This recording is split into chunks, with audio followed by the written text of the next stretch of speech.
అంతర్జాతీయ వన్యప్రాణి సంరక్షణ దినోత్సవం సందర్భంగా గౌరవ ఆంధ్రప్రదేశ్ రాష్ట్ర ఉప ముఖ్యమంత్రి వర్యులు శ్రీ కొణిదెల పవన్ కళ్యాణ్ గారి అమృత హస్తాలతోటి హనుమాన్ అనేటువంటి ఈ వినూత్నమైనటువంటి కార్యక్రమాన్ని ప్రారంభించుకుంటున్నటువంటి ఈ శుభ సందర్భంలో ముఖ్య అతిథిగా విచ్చేసినటువంటి ఆంధ్రప్రదేశ్ రాష్ట్ర ఉప ముఖ్యమంత్రి వర్యులు పంచాయతీరాజ్ గ్రామీణ నీటి సరఫరా శాఖ, అటవీ పర్యావరణ శాఖ, శాస్త్ర సాంకేతిక శాఖ వీటికి మంత్రివర్యునిగా, వీటన్నిటికంటే మించి సహజంగానే స్వతహాగానే వస్తుతః పర్యాటక ప్రేమికులు, అటవీ ప్రాంత సంరక్షకులుగా ఎంతో కాలంగా కార్యక్రమాలను నిర్వహిస్తున్నటువంటి పెద్దలు, మా అందరికీ కూడా మార్గదర్శకులు శ్రీ కొణిదెల పవన్ కళ్యాణ్ గారికి మనందరి తరపున కూడా శుభస్వాగతం పలుకుతూ ఈనాటి ఈ కార్యక్రమానికి సభా ప్రారంభం చేసినటువంటి principal conservator of forest Shri Chalapathirao garu, అదేవిధంగా special chief secretary Shri Kantilal Dande garu, ఈ కార్యక్రమంలో పాలు పంచుకుంటున్నటువంటి మిత్రులు శ్రీ చెల్లపల్లి శ్రీనివాస్ గారు, అదేవిధంగా గుంటూరు జిల్లా కలెక్టర్ అన్సారియా గారు, ఇంకా వేదిక మీద ఉన్నటువంటి 50 మంది పెద్దలందరికీ కూడా నమస్సుమాంజలి తెలియజేస్తూ, ముఖ్యంగా ఈ కార్యక్రమంలో పెద్ద ఎత్తున పాల్గొన్నటువంటి 50 మంది అటవీ శాఖ సిబ్బంది అందరికీ కూడా అభినందనలు తెలియజేస్తూ ఉన్నాను. గడిచిన 18-19 నెలల కాలంలో ఎప్పుడైతే ఈ శాఖలకి అధిపతిగా శ్రీ పవన్ కళ్యాణ్ గారి కార్యక్రమాలు ప్రారంభించారో తొలి నుంచి కూడా వినూత్నమైన కార్యక్రమాలకి వేదిక అయింది అటవీ శాఖ.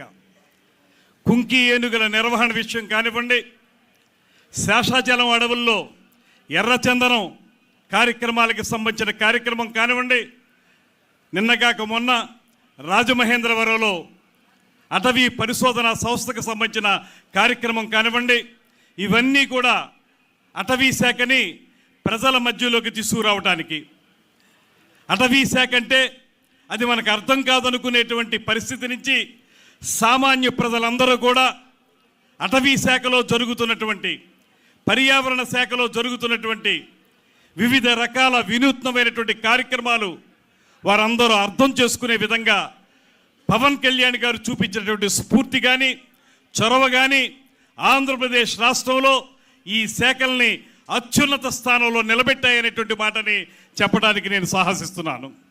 ముఖ్యంగా మీ అందరికీ మనవి చేసేది, చాలా కాలంగా మానవ జీవితాలకి వన్యప్రాణులకి మధ్య జరుగుతున్నటువంటి సంఘర్షణ, వన్యప్రాణుల్ని ప్రమాదభరితంగా భావించి భయపడేటువంటి మానవ సమాజం ఒక పక్కనుంటే, మానవ సమాజాన్ని చూసి దూరంగా పారిపోయేటువంటి పరిస్థితి వన్యప్రాణులకు ఉంటే, అలా కాదు, రెండిటికి కూడా ఉన్నటువంటి సంబంధ బాంధవ్యాల్ని గుర్తించి ఒకరికొకరు సపోర్ట్గా ఉండే విధంగా, ముఖ్యంగా ఏదైతే వన్యప్రాణుల వల్ల పొలాలకు కానీ పంటలకు కానీ జరుగుతున్న నష్టం కానీ, అదేవిధంగా మానవ జీవితాలకు జరుగుతున్న నష్టాన్ని కానీ తగ్గించాలి.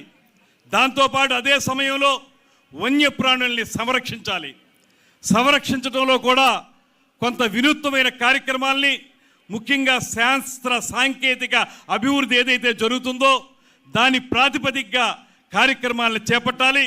తద్వారా మనుషులకి వన్యప్రాణులకి మధ్య ఉన్నటువంటి సంఘర్షణని తగ్గించాలనేటువంటి వినూత్నమైనటువంటి ఆలోచనతో ఇవాళ ఉప ముఖ్యమంత్రి వర్యులు పవన్ కళ్యాణ్ గారు చేపట్టినటువంటి ఈ కార్యక్రమం ఖచ్చితంగా మన అందరిలో కూడా చైతన్యం తీసుకురావాల్సినటువంటి అవసరం ఉంది. ఈ విషయాన్ని ముందుకు తీసుకెళ్ళడానికి ఈరోజు ప్రారంభించుకుంటున్నటువంటి ఈ కార్యక్రమం, ఇందులో ఇప్పుడే అనేక కార్యక్రమాలని శాఖ వారు ఉప ముఖ్యమంత్రి వర్యులకి తెలియజెప్పడం జరిగింది, చూపించడం జరిగింది.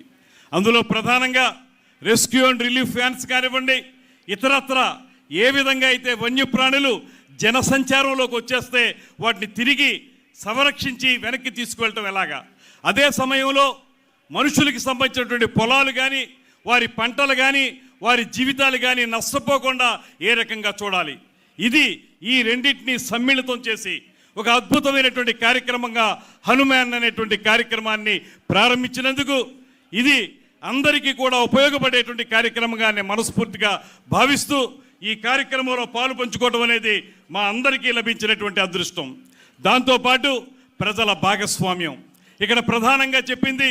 ప్రజల భాగస్వామ్యంతోనే ఈ కార్యక్రమాలు చేయగలం. ప్రభుత్వం కొన్ని విధానాల్ని రూపకల్పన చేస్తుంది, వాటిని అమలు చేయడానికి అధికారులు ఉంటారు. అయితే అక్కడ స్థానికంగా ఉండేటువంటి ప్రజల భాగస్వామ్యం లేకపోతే ఏ కార్యక్రమం కూడా విజయవంతం కాదు. అందుకే ఒక పక్కన స్థానికంగా ఉండేటువంటి ప్రజలతో పాటు ఎవరైతే లాభాపేక్ష లేకుండా కార్యక్రమాలను నిర్వహిస్తున్నటువంటి స్వచ్ఛంద సేవా సంస్థలు ఉన్నాయో వారిని కూడా ఇందులో భాగస్వాములు చేస్తూ మొత్తంగా ఒక ఇంటిగ్రేటెడ్ అప్రోచ్ అనేటువంటి పదాన్ని ఇక్కడ ప్రధానంగా ఉపయోగించారు.